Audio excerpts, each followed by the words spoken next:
Welcome to Property Insights, and my guest today is Rasti Vaibhav. I'll make sure I got that right. I got that right, Rasti? Yes, you did. Rasti uses his unique blueprint of combining strategic diversification, that's pretty important, and sharp negotiation skills from him, tailoring to his client's circumstances through his buyer advisory business called Get Rare, as in Unique Properties. Rasti, you've got an unusual background. Tell me about that background. Thank you. So I started as an architect, turned into a data scientist, and then into a fund manager. I used all of those skills to actually build my own portfolio. And that was more of an inspiration that, okay, if I have done it myself, I did long yards, as you can appreciate, being a first Indian, Australian as a generation here, who came only in 2006 with empty pockets. How I use this 3 hobbies, 3 passions, 3 careers to build my own portfolio. It was more my chance or my opportunity to share my knowledge with the fellow Australians who have been on the other side where I was before. It's my way of giving back, to share my secret sauce of how I have done it successfully and how anyone should really aspire and do it. We've had a lot of people come here post-COVID in terms of immigrants. And to be honest with you, I'm noticing a lot more subcontinent people, a lot more Indian people. Yes. Nepalese, Indians, Sri Lankans coming to Australia, as well as lots of other people from lots of other countries. Do you think that there's property portfolios is something where they may not be skilled themselves, but property portfolios is something that they can actually start to build their wealth in? And how hard is it to do that? Like, it was obviously difficult for anybody, but how hard is it to do that today? We really need to go into the details of what's really happening with the fundamentals of the property investing in Australia. As we all know, it's all about supply and demand. The good thing which is happening is there's a lot of immigrants. And if you talk about that particular segment of the world which is coming over, it's actually more about they're coming with a deep pocket. They are not really just looking for the aspiration of having a very good work-life balance, but also traditionally Asians have been investing in brick and mortar. Why is that though? What's the fascination for people from Asia, subcontinent, about property? And by the way, my father came here from Greece. It was the same for his generation too. Southern Europeans. Property. Yes. What's the fascination with real estate? I think it's more about something which is tangible, which is something you can see, touch, and feel. It's something which is to be used as well. So it's not really just a pure investment like any stock company or where anything can happen, any company can crash. But here it is something tangible. It's also for use. So we know historically it's one of the safest bet when it comes to investing. But I think coming back to the Asian demography, I think because they know how to save, they are investing for their future. They save. There's a lot of hardship, as typically, I should not really generalize, but we are talking about a developing world whereby parents do whatever it can take to have a brighter future for their kids. And what it means is, working very hard, being very sincere, saving a fair bit, and now with lots of, know-how, people really want to go and invest as well, because it's not about just making your hard-earned, it's not just about earning money, but it's also making your hard-earned money work harder. So coming back to your previous question on what's really happening with those immigrants, it's like they're coming with the deep pockets. They are saying, I'm coming here with some deposit. I would actually start building wealth over here by investing. Or if nothing else, why bother paying rent when I can pay mortgage? Yeah, they know that and they know when that makes sense too. So also they have larger incomes in terms of servicing the debt, because a lot of them still believe in the nuclear family. They have lots of contributors to the household in terms of revenues. It's not just one person, Aussie person, goes out and buys a property and they've got to rely on their own income. People who come from these environments often have 3 or 4 family members who can help pay the thing off pretty quickly and then go and buy another one. Yep. So as a buyer's agent, what are you seeing out there in the market now? So, I guess we might just concentrate on Sydney for the moment because, Australia's a big market. But what are you seeing out there? And what would you say to somebody who wants to buy something? Let's say someone's got a deposit to buy something worth $1 million or $2 million. What are you saying to them? Is it a good time to buy, or is it? What's your experience at the moment? No, great question. So I've always thought about, it's not just about buying our property. When you are buying a property for yourself to live in, it's a matter of, picking the right property where you like to live in And people really go with their emotions, whether it's the right match for them. So when it comes to buying our property to live in or just our property, it's very relatively easier. Of course, I mean, mind you, like there has been a lot of changes in the regulation and the debt to income ratio and whatnot we talk about when it comes to serviceability. But for someone who's doing for the first or the second time, it's relatively easy for them to go in. Now, is it the right time for them? Look, it really is about their aspiration to live in their own home, feeling that confidence that nobody will kick them out. But when it comes to thinking of your home or even your first investment to work for you, and that's where I guess it's more strategic, because buying a home is easy, or buying first investment property is easy, but how can we make sure that investment is working for you so that you can build wealth out of it? Because people are not just looking for a investment, but rather a successful investment that reaps them the benefits. Now, what's really happening? Can you give me an example of that, Rusty? Like, for example, are we talking about the rental yields? Are we talking about the capital gains potential? What are we talking about here? Now, I love that question, because everyone is different. So we really need to be mindful of whether we can give that general response. It's more about where they are today, where they want to be in the future. So it's not really just about cash flow or capital growth alone per se. It's more of a combination. And let's not forget about the risk that they're taking as well, because they're putting all the eggs in one basket when they're starting. So they really need to minimize the risks as well. So for me, successful investing is all about appreciating where they want to be, as in like what their end goal is, like what sort of wealth they want to generate. Now, wealth is, of course, when you build a decent corpus where you can collect some rent or yield, or whether it's a stock dividends, that's your wealth is working for you, giving you some passive returns that you can enjoy your life. But the challenge is, how do you go and build that level? And that's where one has to be very, very strategic. Think about resources, how much they have in terms of their deposit, in terms of their borrowing capacity, in terms of the savings plan, and also appreciating the risk they're taking. Yes, they have to take risk. Property investing is not really devoid of any risk. Rather, it's one of the pure investment whereby you just can't really talk about the split of the returns as in cash flow and capital growth. We really need to be mindful of the risk as well. So successful investing is about, in my definition, minimizing the risks of downside and making sure that we are able to achieve our long-term goals of building that wealth that they can live with off the passive income. So if I said to you, look, I'm really interested in buying around Darlinghurst, am I the sort of client that you look after? You say, okay, Mark, no worries, I'm going to go out and find you a property to buy, because I might say, look, I've got $1 million to spend and I prefer to have a unit instead of a terrace or something along those lines. I mean, how would someone approach you? And how would you look after that inquiry, for example? Great. So this is more of an ideal client whereby they know exactly what they're looking for. And there's a buyer's brief, as in your terms, like a unit, this much budget. But if we are totally sure that this is what the client is looking for, that's perfectly fine. We'll go and do the research. We become their trusted buyer's advisor. Come on their side, understand what the parameters to look for, and we do the research, of course, by talking to the sales agent, trying to get some off-market property listings out there. But we actually take one step, before we get into it, we actually challenge the person or the family that is it really what they're looking for? Only, of course, when they're open to be questioned on that. So, for example, like when somebody approaches us, we actually, when they know what they're looking for, we sometimes ask them what exactly is it that they're looking for. What would you ask me though? So let's say I came along, and let's say I'm open for you to ask me. Yeah. What would you ask me? What's one question you might ask me about that set of instructions? Sure. So my question would be, what are you trying to achieve in the long run? Well, I might say back to you, I just think Darlinghurst is a good place to invest because it's close to the city. It's close to a lot of facilities, schools, restaurants, cafes, bars, pubs, not far from the beaches if I want to get to the beach. It's close to the airport.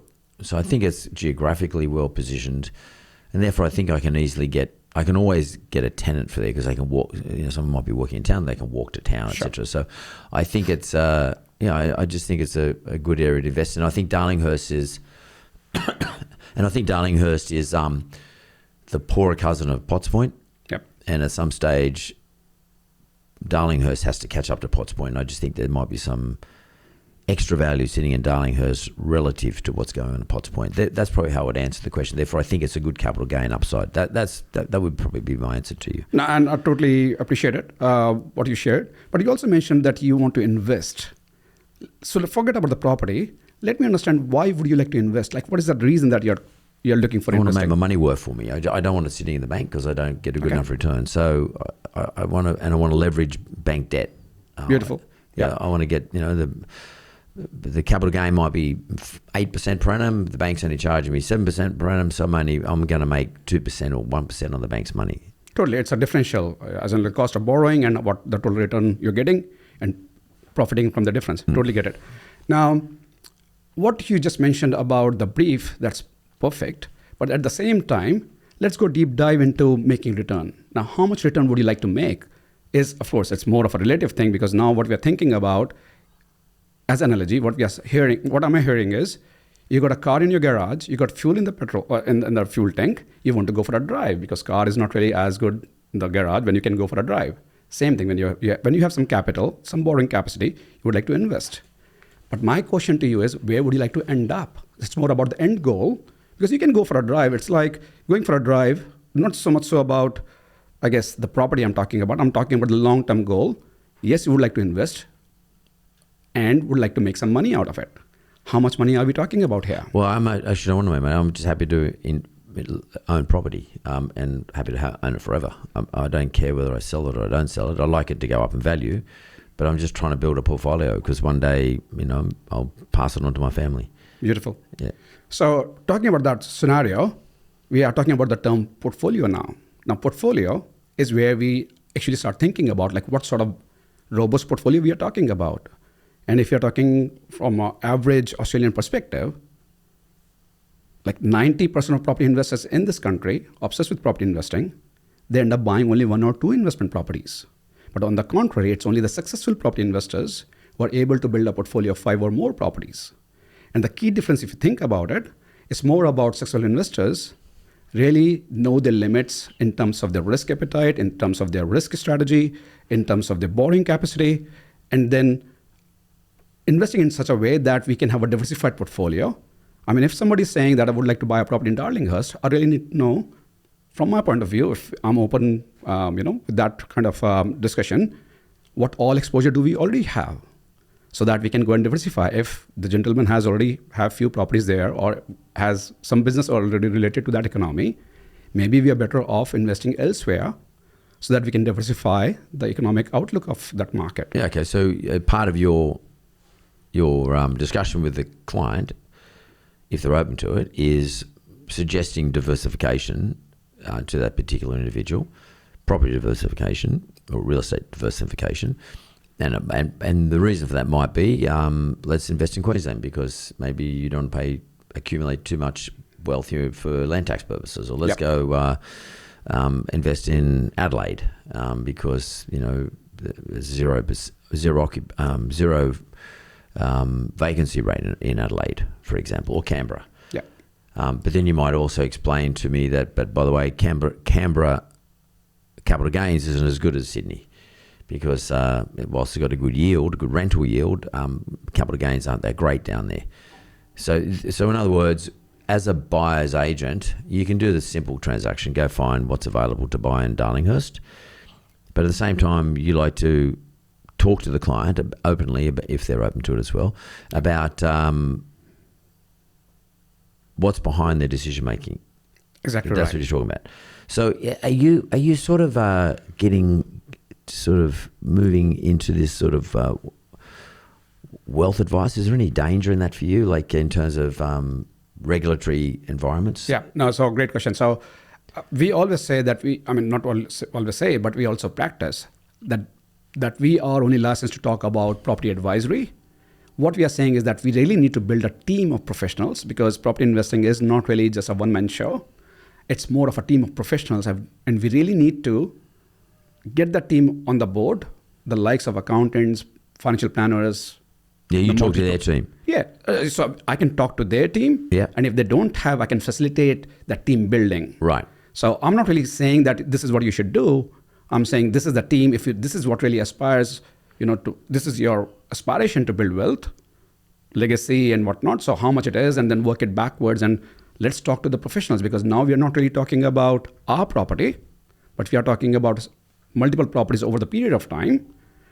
And let's get the right advice. What happens? Do you ever run the risk of scaring someone off because they might not have an accountant, or they might have an accountant, but they might not have let's call it sophisticated accountant.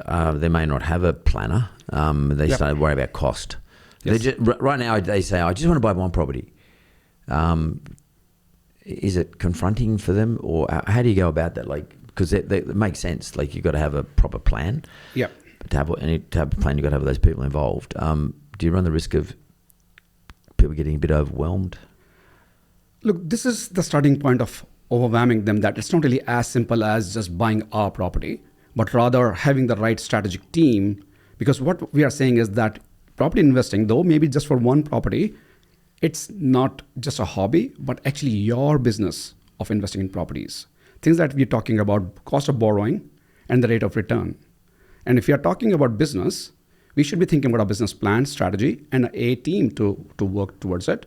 And, yes, it's overwhelming in terms of the cost, but that goes with it's all about the importance of a strategy and the planning and the right advice upfront, because the cost of ignorance eventually becomes too high, as we all know. The stamp duty, if there's a transition between, father, as you said, as a requirement to pass it on towards the kids, there's a transaction as a stamp duty or transaction cost again.